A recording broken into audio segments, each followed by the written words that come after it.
रूपांतरित कर दिया गया कि आम आवाम शिक्षा ग्रहण कर ही नहीं सकते हैं। ये लड़ाई या ये सवाल जो अंतरजातीय और अंतरधर्मीय सवाल है, ये सवाल तब तक आगे नहीं बढ़ेगा जब तक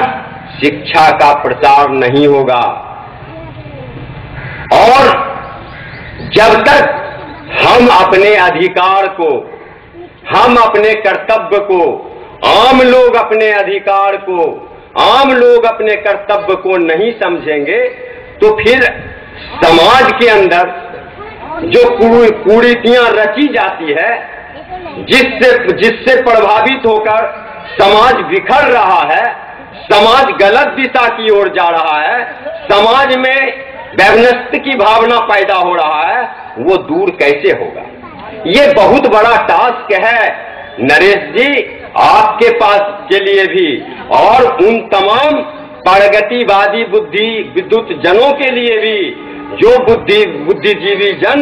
इस बात के लिए कटिबद्ध हैं कि हम शिक्षा का प्रसार करेंगे, हम समाज के अंदर, देश के अंदर, धर्म के अंदर जो धर्मवाद का जो अंतर है हम इसको मिटाएंगे। जो ये समझते हैं कि हम जातिवाद को समाप्त करेंगे और देश के अंदर, देश के पैमाने पर, समाज के पैमाने पर हम समानता लाएंगे, हम नारी और पुरुष के अंदर जो विभेद है उस विभेदता को हम पाटने का काम करेंगे। ये जिम्मेवारी बहुत महत्वपूर्ण जिम्मेवारी है। इसको निभाने के लिए आपको बहुत ही कठिनाइयों का सामना करना पड़ेगा। हम नरेश जी से कहना चाहते हैं, हम कहना चाहते हैं साथियों कि ये जो बीड़ा उठाए हैं इन्होंने, ये बहुत अच्छा है और ये भी पार्टी बहुत अच्छा है कि 13 वर्ष पूर्व जो इन्होंने या इनके अंदर जो विचार आए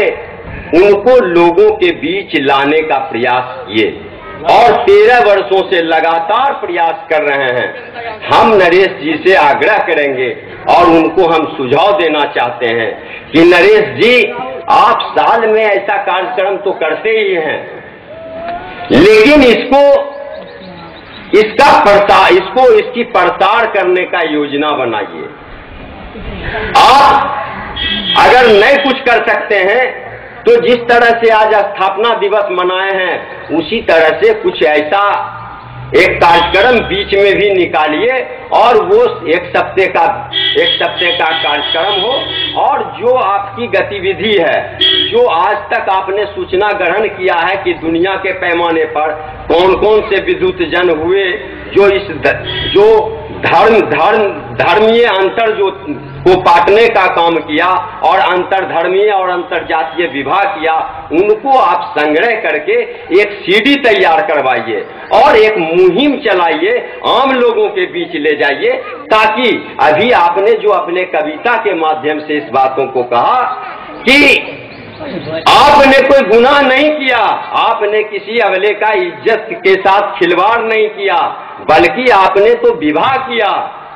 और इसलिए आप पर्दे के पीछे क्यों हैं? आपको मुखर होकर समाज के अंदर आना चाहिए कि हमने ऐसा किया और आपको भी करना चाहिए। तो ये ताकि जो नौजवान, जो शिक्षित वर्ग, जो समझदार व्यक्ति इस बात को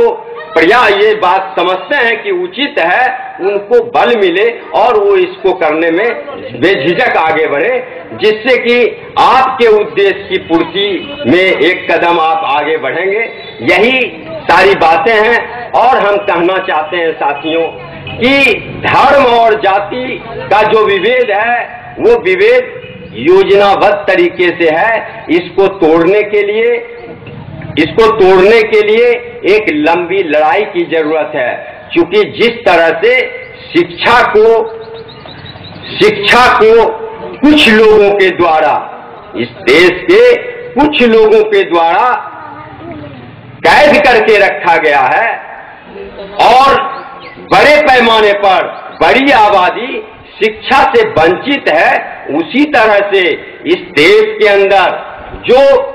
जो उत्पादित वस्तु है और उत्पादन से संग्रह जो धन होता है, वो धन पर भी आम लोगों का अधिकार होना चाहिए, लेकिन उस पर भी कुछ मुट्ठी भर लोगों का कब्जा है। जैसे आज चर्चा होती है कि भारत का जैसे चर्चा होता है तो कहता है यहाँ बेकारी है, यहाँ बेरोजगारी है, यहाँ भूखमरी है, यहाँ दरिद्री है, जबकि अखबारों में, टीवी में ये बात सामने आती है कि 73 लाख करोड़ रुपया जो है स्विस बैंक में जमा होता है।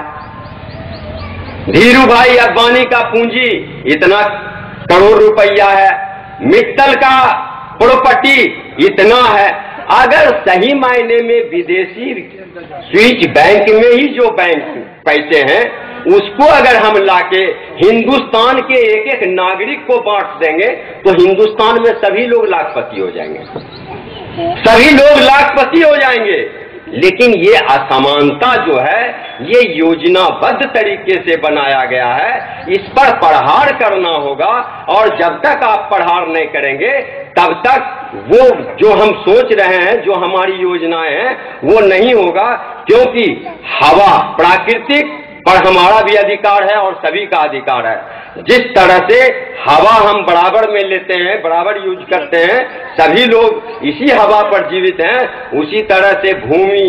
जल, जंगल, दौलत और ज्ञान, इन तमाम चीजों का बंटवारा बराबर होना चाहिए। तभी अंतरजातीय, अंतरधर्मीय योजनाएं जो है वो पूरा होगा, धर्म में विभेद मिटेगा, जातिवाद मिटेगा और अपर और लोअर क्लास का जो वर्गवाद है वो भी मिटेगा। मानवतावाद पनपेगा, आगे बढ़ेगा, उसे कोई नहीं रोक सकता है। इसी बातों के साथ मैं अपनी वाणी को विराम देता हूं। जय हिंद, जय भारत और जय अंतरजातीय और अंतरधर्मीय कमेटी जिंदाबाद।